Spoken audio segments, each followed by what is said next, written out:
அனைவருக்கும் வணக்கம். என் பெயர் ஸ்ரீ கனிஷ்கா. நான் இன்று பேச வந்துள்ள தலைப்பு கல்லை பெண்ணாக்கிய திருவடியில் பெருமை. எனது பதிவு 221.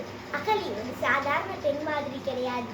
அசுரர்களும் தேவர்களும் பாற்கடலில் கரையும் போது பல விசேஷ பொருட்களும் பல உயிரினங்களும் தோன்றியது. அப்போது வந்ததுதான் இந்த பெண் உருவமுடைய அகலி.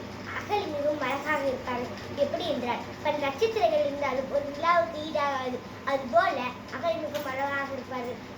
அகலியை அடைவதற்கு இந்திரனும் கௌதம முனிவரும் யோசித்தார்கள். அதை தெரிஞ்சுக்கிட்ட பிரம்மன் 2 பேருக்கும் ஒரு போட்டி வைத்தார்கள். 2 பக்கம் தலையுடைய பசுவை யார் முதலில் கண்டுபிடித்த ஆதாரமுடன் காட்டினார்களோ அவருக்கு தான் அகலி என்று போட்டி வைத்தார்கள். உடனே இந்தியர் தேட போய்த்தார்கள். என்ன செய்வது என்றே தெரியாமல் கௌதம முனிவர் தியாகத்தில் இறங்கினார். அப்போது அங்கே வந்த நாரதர் என்னவென்று கேட்டபோது நடந்த எல்லாவற்றையும் கௌதம முனிவர் சொன்னார். உடனே 2 பேரும் 2 பக்கம் தலையுடைய பசுவை தேட போனார். எங்கே தேனும் கிடைக்கவில்லை. உடனே கௌதம முனிவர் நினைத்தார், நமக்கு அகலி கிடைக்க மாட்டார்களோ, இந்த இந்திரனை நாம் தோற்று விடுவோமோ என்று நினைத்தார்.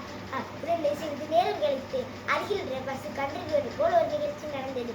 முன்னாடி பசுவின் தலையில் பின்று பசுக்கு பிள்ளையின் தலையில் இருந்தது. அதை பார்த்த கௌதம முனிவர் பிரம்மன் சொல்ல போனார்.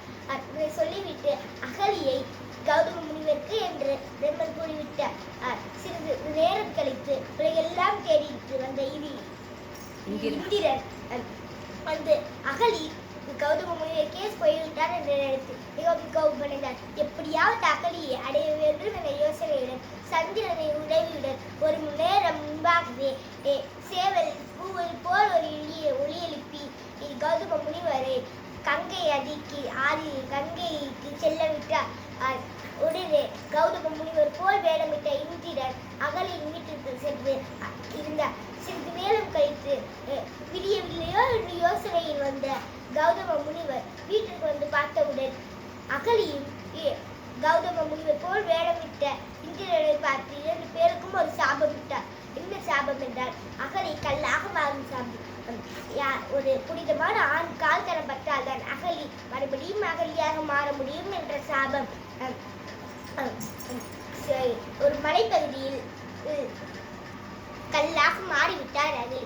பல வருடம் கழித்து விஸ்வாமித்திரரும் ராமரும் அங்கே வந்து பார்த்தபோது ஒரு கல்லில் துளசி செடி வளர்ந்திருந்தது. இதை பார்த்த ராமன், புனிதமான இடத்தில் தான் துளசி செடி மலரும், இந்த கல்லில் ஏன் வந்தது என்று விஸ்வாமித்திரரும் கேட்டார். உடனே விஸ்வாமித்திரர், இந்த கல்லில் ஒரு பெண்ணின் ஆவி உள்ளது, ஆனால் சர்ச்சைப்பட்ட ஒரு பெண்ணின் ஆவி உள்ளது என்று கூறினார். இதை கால் வைத்து பாருங்களேன், அங்கு அகலியாக மாறிவிட்டார் என்று சொன்னவுடன் ராமர் கால் வைத்து பார்த்தார். உடனே அகலியாக மாறிவிட்டார். ராமரை நேரத்துக் கொண்டிருந்த அகலி ராமரின் கால் கடத்தினாலே மறுபடியும் அகலியாக மாறிவிட்டார் என்று நினைத்து மிகவும் சந்தோஷப்பட்டார். இப்படி நடக்க வைத்த கௌதம முனிவரையை நினைத்து மிகவும் சந்தோஷப்பட்டார். நன்றி, வணக்கம்.